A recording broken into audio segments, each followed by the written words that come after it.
Saat di AC itu hembusannya kurang kenceng dan baunya apek. Kita bisa mengecek secara visual di rumah-rumah kita, teman-teman. Kita pertama dulu kita lihat bagian mesinnya ada apa ini bunyinya. Kita cek, ternyata itu suaranya dari puli-puli yang ada di panbel tersebut. Ya. Ini mas.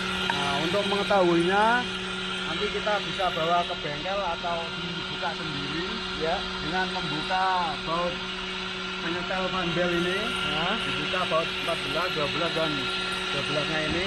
Kita copot panbelnya dan kita cek satu persatu pulinya, itu sahabat. Dan kita mengecek yang AC-nya hembusannya kurang kenceng dan bau apek.